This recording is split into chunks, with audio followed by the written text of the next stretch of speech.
Assalamualaikum warahmatullahi wabarakatuh. Sahabat login yang saya muliakan, dimanapun kalian berada, semoga dilancarkan setiap usahanya.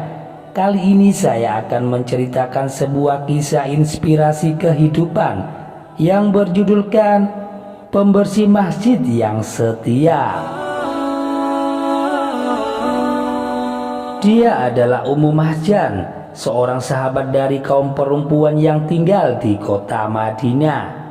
Ia tergolong sahabat yang miskin dengan fisik yang lemah. Akan tetapi di tengah kekurangannya itu, ia adalah merupakan seorang muslimah yang selalu ingin berbuat kebaikan. Ia tidak sedikit pun merasa ragu dan putus asa di dalam hatinya, karena ia yakin putus asa bukanlah sifat yang dimiliki oleh orang-orang yang beriman. Keimanan telah menunjukkan kepadanya untuk menunaikan tanggung jawab kebaikan. Ia menyadari bahwa dirinya memiliki kewajiban terhadap akidahnya dan kaum muslimin. Hal tersebut membuatnya sangat rindu akan pahala dari Allah Subhanahu wa Ta'ala, dan selalu berusaha untuk mencari perbuatan yang akan mendatangkan kecintaan serta ridho dari Allah Subhanahu wa Ta'ala dan Rasul-Nya. Ia seolah-olah iri akan kebaikan yang diperbuat orang lain untuk kepentingan agama dan kaum muslimin.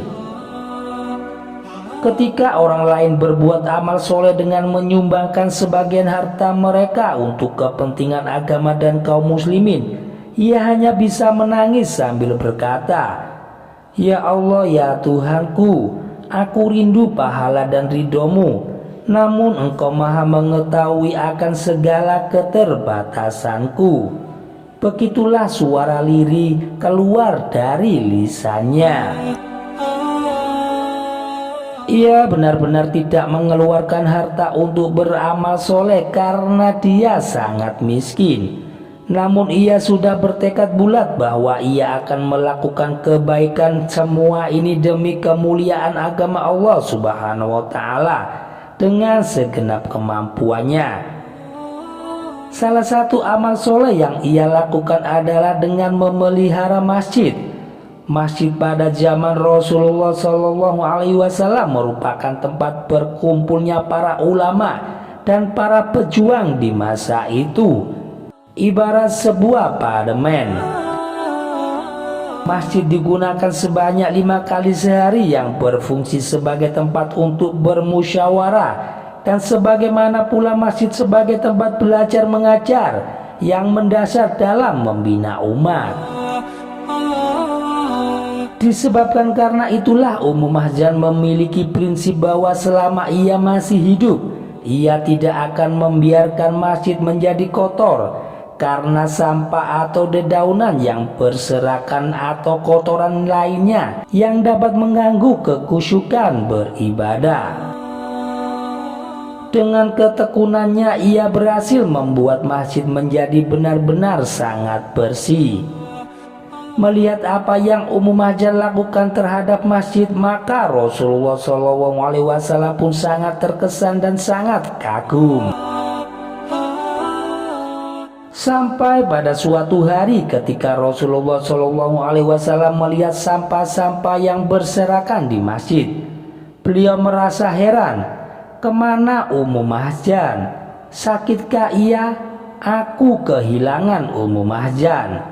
Sedari pagi aku tidak melihatnya," tanya Rasulullah kepada para sahabat. Kemudian para sahabat menjawab, "Maafkan kami ya Rasulullah, kami belum sempat memberitahumu bahwa Ummu Mahjan telah wafat tadi malam. Kami tidak berani membangunkanmu ya Rasulullah. Setelah kami pelihara jenazahnya, kemudian kami kuburkan di perkuburan Baqiul Gharqad." Demikian para sahabat menjawab. Mendengar jawaban dari para sahabat, Rasulullah SAW terlihat sangat termenung. Kesedihan nampak terpancar dari raut wajah Rasulullah, dan beliau berkata, "Mengapa kalian tidak memberitahukan hal itu kepadaku? Apakah kalian menganggap bahwa kematian Hazan itu adalah hal yang sepele? Tunjukkan kepadaku di mana kuburannya. Kemudian para sahabat pun menunjukkan di mana Hazan dikuburkan. Tak lama setelah sampai di kuburan Hazan, Rasulullah SAW pun segera menyolatkannya. Sementara para sahabat berdiri bersaf-saf di belakang beliau. Setelah itu beliau bersabda, sesungguhnya kuburan ini terisi dengan kegelapan atas penghuninya, dan Allah Subhanahu wa Ta'ala meneranginya bagi mereka karena aku telah menyolatkannya.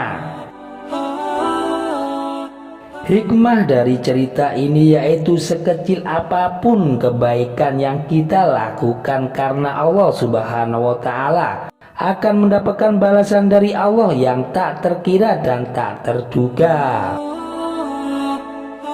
Demikian kisah ini bisa saya sampaikan. Semoga kita bisa mengambil hikmah dari kisah tersebut. Jangan lupa untuk like, komen, dan subscribe untuk mendukung channel kami ke depannya. Wassalamualaikum warahmatullahi wabarakatuh.